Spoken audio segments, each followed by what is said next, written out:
Welcome to the deep dive. Today, we're taking on a place that, well, it really defies expectations, Israel. Imagine a country so small you could drive its entire length in, what, about 6 hours? Around that, yeah. Yeah. And its width, maybe 90 minutes in places. Exactly. Yet our sources describe it as a microcosm of an entire continent. How does that even work? Such diversity in a tiny space. It's remarkable, isn't it? That scale of diversity crammed into such a small area. It's just one of Israel's many paradoxes. What's really compelling, I think, is how many layers there are to peel back. Yeah. Where deserts meet these lush valleys. It basically forced early settlers to innovate just to survive. Yeah. That really laid the groundwork for a lot of the country's later ingenuity. That's a great point. So, okay, our mission for this deep dive is to explore those layers, the land, the people, the history, the innovation, the culture, and those core paradoxes we mentioned. We've sifted through a whole stack of sources, pulled out the key nuggets to give you hopefully a shortcut to understanding a place that just doesn't fit into easy boxes. Yeah, we're sort of taking a journey from, ancient stones to these buzzing high-tech hubs, from incredibly diverse peoples to really deep-seated conflicts. The goal is to offer you a more nuanced understanding, show how these contradictions are actually, in some ways, part of its complex identity. Okay, let's jump straight into the land itself then, because it's definitely more than meets the eye, and we have to start with Jerusalem.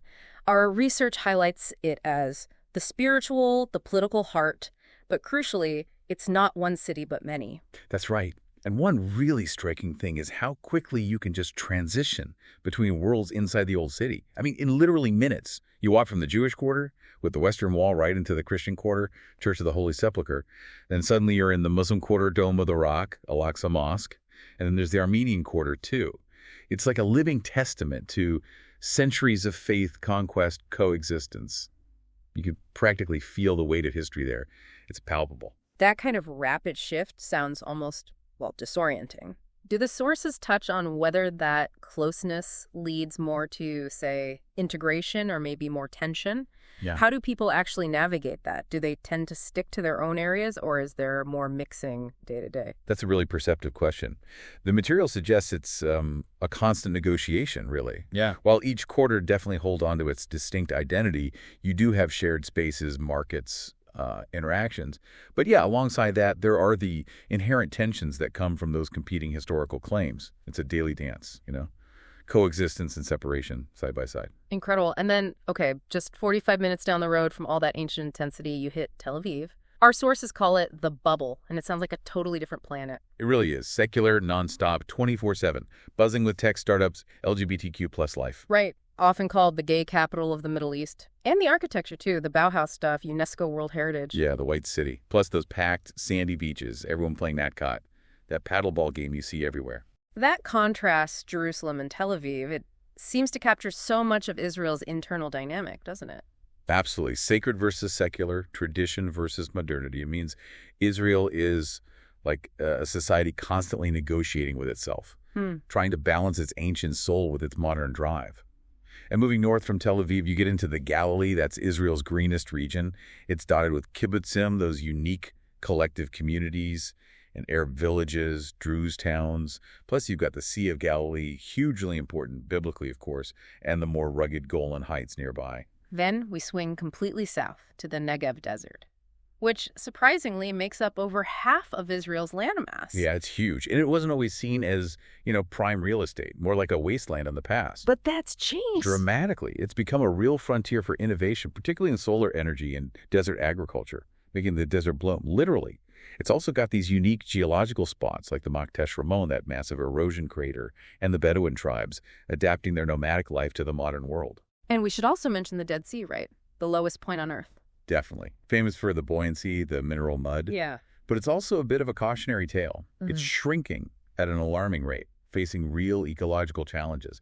It really highlights the environmental pressures on this incredibly diverse land. Okay, so from the land, let's shift to the people, because this adds another layer of just, wow, complexity. Our sources really emphasize that Israel's most fascinating feature might be its population, a nation built by immigrants from over 100 countries, speaking more than 80 languages. It's an incredible mix, a true melting pot, but maybe one that's still, simmering, not fully blended yet. And the Jewish population itself is incredibly varied. Oh, absolutely. It's a mosaic. You have Ashkenazi Jews whose ancestors came from Central and Eastern Europe. They were largely the ideological founders of modern Zionism, shapes the early institutions. Then you have Sephardic Jews from Spain and Portugal, and Mizrahi Jews from North Africa and the Middle East. They brought these incredibly rich musical traditions, food, culture, that have just profoundly influenced modern Israeli identity. You feel it everywhere. And some of the stories of arrival are just epic, like the Ethiopian Jews, the Beta Israel. Remarkable. Airlifted in these dramatic secret operations, Operation Moses, Operation Solomon, back in the 80s and 90s. They faced integration challenges for sure, but the sources say they've clearly enriched the nation's fabric. No question. And then don't forget the huge wave of Jews from the former Soviet Union in the 1990s. A massive influx, highly educated, mostly secular population. They transformed the economy, the culture, yet again. This constant ingathering, as it's called, of a scattered nation. It's just central to understanding Israel's dynamic society. But it's crucial to remember it's not only Jewish populations. About 21% of Israeli citizens are Arabs. That's right. These are Palestinians who remained within Israel's borders after the 1948 war. They're full Israeli citizens. They vote, work in all professions.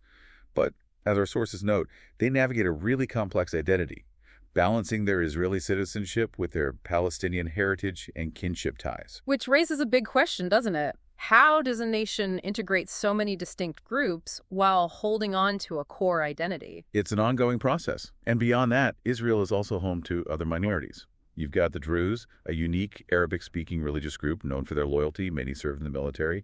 Various Christian denominations, too. And the Baha'i, their world headquarters, those stunning gardens, are in Haifa. Plus a small community of Circassians. It's a lot packed in. So we've got the land, the people, but the story, the history, that feels like the backbone connecting it all. The Jewish connection to the land of Israel goes back, nearly 4,000 years? Setting of the Hebrew Bible, site of the temples in Jerusalem, birthplace of Judaism and Christianity. Right. And what's profound is how that connection endured through 2 millennia of diaspora, of being scattered. After the Romans destroyed the Second Temple around 70 CE, most Jews lived outside the land. Yet for all that time, they maintained this distinct cultural, religious, national identity, always praying, facing Jerusalem, ending the Passover Seder each year with, "Next year in Jerusalem." It's quite something. That resilience is incredible. And that deep longing eventually fueled modern Zionism, late 19th century, Theodor Herzl. Exactly. A political movement born out of rising anti-Semitism in Europe, aiming to reestablish a Jewish homeland. Which brings us to May 14th, 1948. And this is where the sources stress that dual narrative. It's critical to grasp this. Absolutely critical.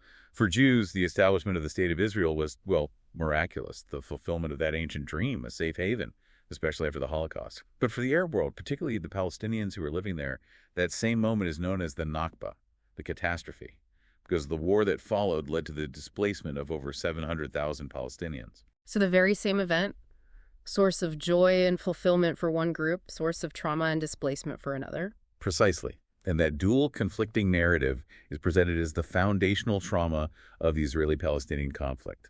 It's a deeply challenging thing to hold both perspectives. It really underscores the complexity we keep talking about. Yeah. And given that backdrop, that history, it makes Israel's modern reality even more remarkable, this global tech powerhouse idea. Yeah, the startup nation. It's true. Despite constant security challenges, second only to Silicon Valley in many ways for tech innovation. So how did that happen? What's the secret sauce? Well, it's described as a unique cocktail of reasons, not just one thing. Okay, like what? A big one is military tech transfer. These elite military intelligence units, like the famous Unit 8200, kind of Israel's NSA equivalent, they act as incubators.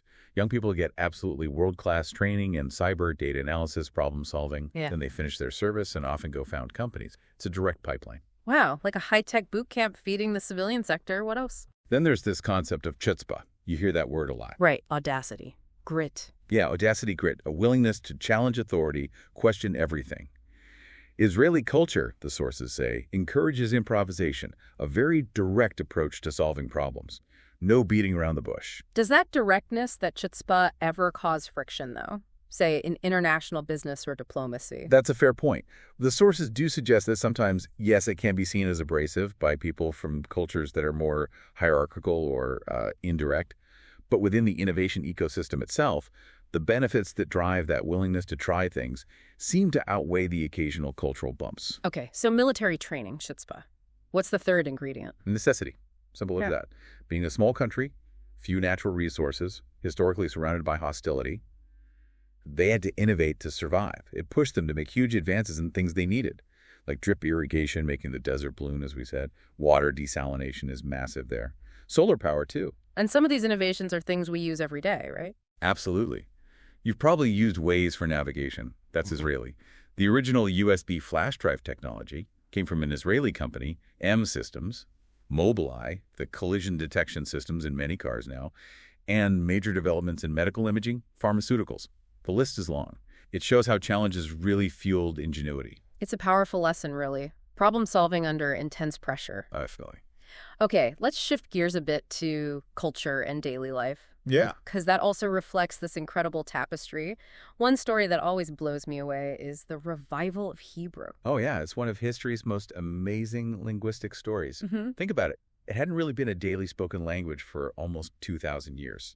Kept alive in prayer and text, sure, but not on the street. And then people like Eliezer ben Yehuda just decided to bring it back. Pretty much. Single-handedly almost revived it. Now it's the vibrant, living, evolving language of the country. It's extraordinary. And the rhythm of the week itself is different there, defined by Shabbat.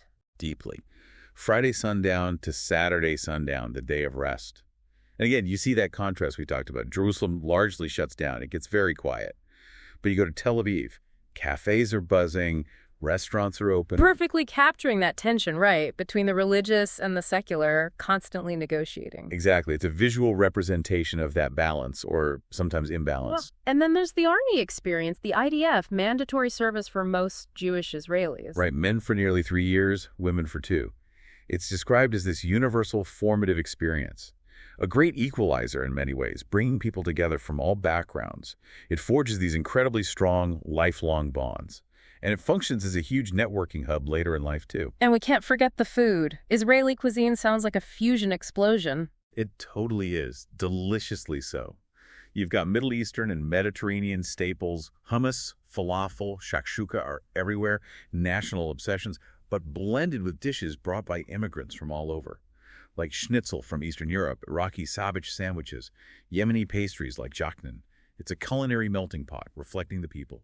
Tells a story on the plate. Which I suppose brings us full circle back to the unresolved core, the conflict, the paradoxes. Yeah, it's unavoidable. Our sources frame Israel as existing in this state of perpetual paradox. On one hand, a vibrant, robust democracy in a region largely filled with autocracies. On the other hand, it's the occupation, militarily occupying the West Bank since the 1967 war, controlling the lives of millions of Palestinians who aren't citizens. Right, and that raises that fundamental question again. How does a nation square its democratic ideals with these complex, challenging security and territorial realities? The Israeli-Palestinian conflict is clearly the defining issue. The sources are careful to impartially outline the core disputes. Well, borders and land, obviously. Where would a future Palestinian state actually be? Jerusalem, both sides claim it as their capital. That's huge. Israeli settlements built on land captured in '67, considered illegal under international law by most countries. Security, Israel's non-negotiable demand for secure borders. And the Palestinian refugees, that right of return for descendants of those displaced back in 1948, it feels intractable. It's incredibly complex.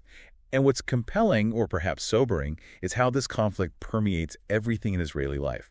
Politics, the economy, the national psyche. It really boils down to a story of two peoples, both with deep historical roots, both with legitimate claims, often mutually exclusive, to the same very small piece of land. Getting your head around that requires appreciating multiple, often conflicting perspectives all at once. Exactly. There are no easy answers here. So pulling all these threads together, what's the takeaway?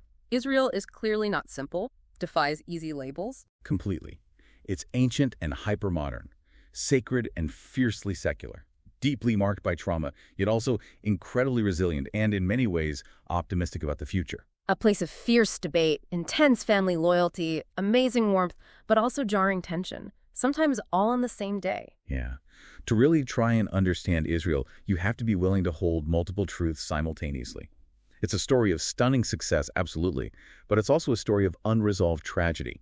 A vibrant, dynamic society still wrestling with fundamental questions about identity, justice, peace, right there on the land where many of those questions first arose thousands of years ago. So maybe a final thought for you, our listener, to chew on after this deep dive.